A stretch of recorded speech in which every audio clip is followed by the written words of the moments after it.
To get to the cab mount, the first step is to remove the bumper.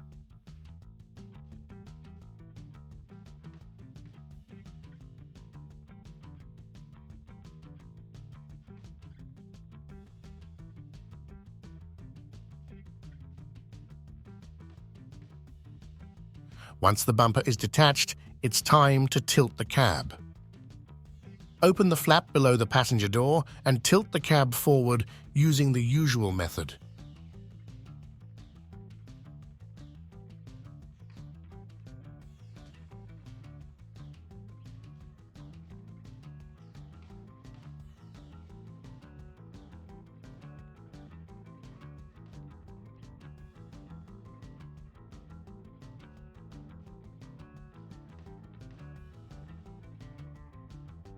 At this point, you can detach the drag link, remove the bolt on the universal joint, hold the lower end of the drag link, and pull it up.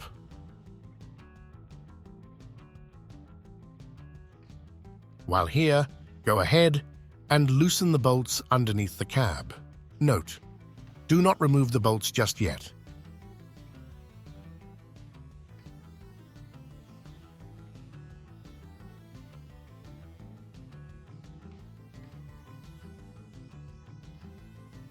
Now, return the cab to its original position. Hook the entire cab to a crane and lift it a short distance. Next, detach the oil filler neck from the radiator to create more space for the upcoming tasks. It is held in place by 2 bolts.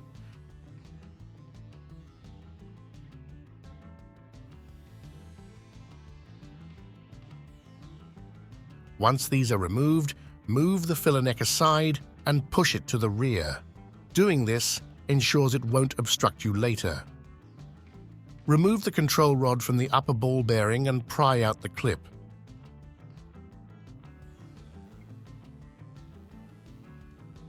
Next, remove the pin to take out the travel limit lever. Proceed to unscrew the compressed air line from the shock absorber. Note: air will escape from the plastic cylinder, causing the cab to lower.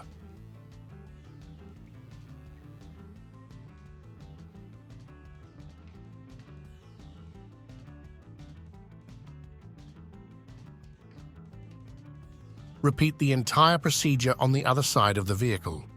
For better access to the top bolt of the shock absorber, remove this bolt first.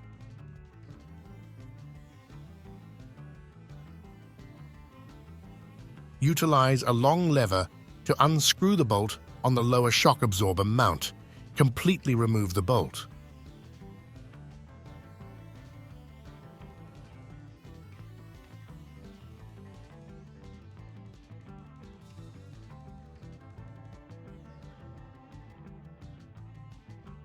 Now, focus on the upper bolt using a wrench for counterholding if necessary.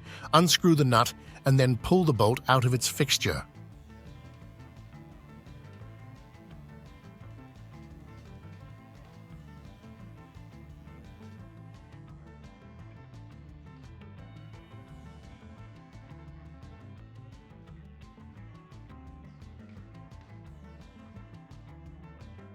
At this point, fold down the shock absorber and set it aside. After replicating these steps on the other side, proceed to remove the long bolts underneath the cab that were loosened earlier.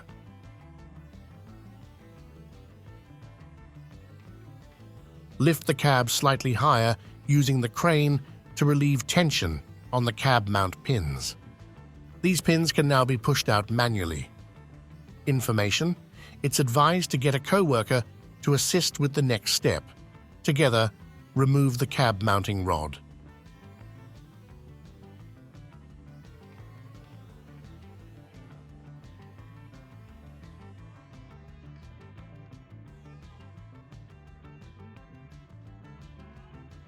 The new rod can be identified by its yellow plastic intermediate discs. These discs are designed to reduce noise inside the cab. With the help of your assistant, position the new mounting rod in place. Note: ensure that the intermediate discs are correctly seated.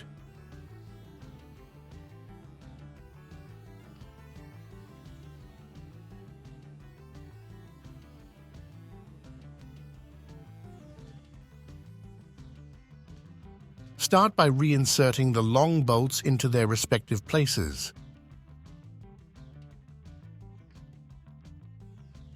Once both sides are secure and hand-tightened,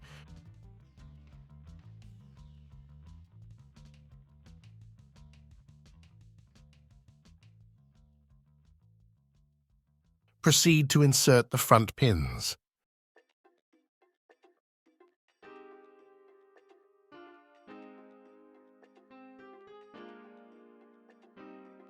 Having a helper manage the crane and using a plastic hammer will facilitate this process.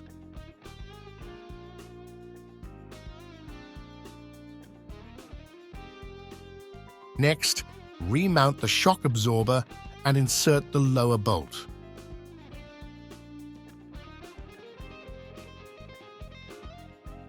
Ensure the rod is sufficiently inserted into the cylinder to properly place the shock absorber.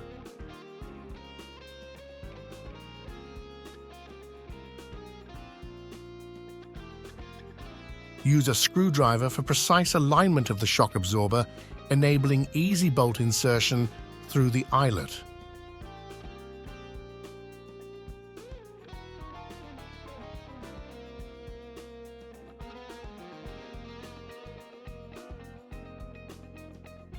Now, secure the bolt tightly.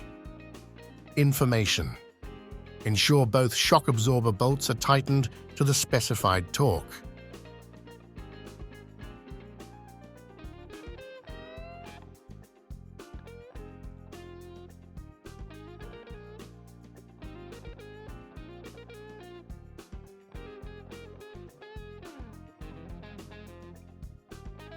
Reconnect the compressed air lines.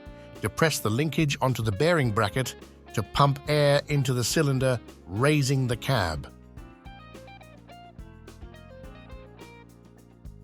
Ensure that the cylinder on the other side is also refilled with air.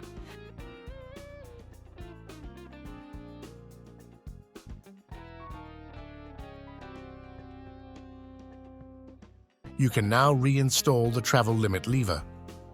Secure it with the pin and attach the clip at the end. Reattach the control linkage to the bearing bracket. Note: before tilting the cab forward, detach it from the crane. Reconnect the steering shaft universal joint to avoid steering difficulties later on. Tighten the bolt on the shaft and the bolt below the cab to the specified torques. Tilt the cab back to its initial position. Near the radiator at the front, reattach the oil filler neck using the two bolts.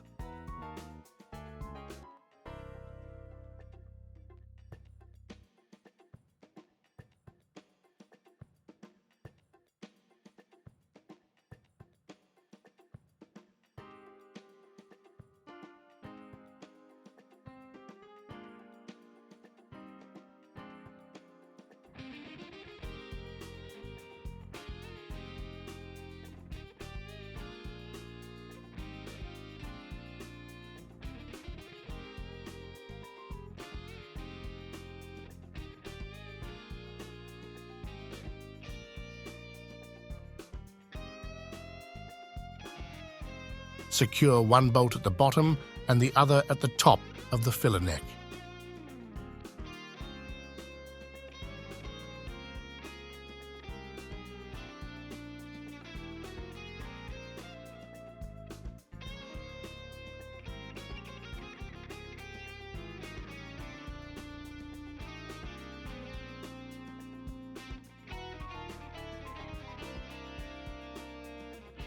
Finished. Your primary task is complete. Now, reinstall the bumper.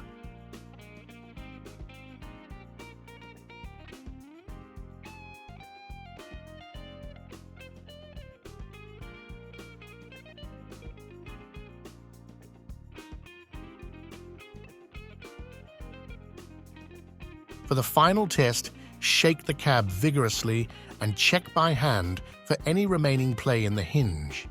If everything feels solid, it means you've done a great job.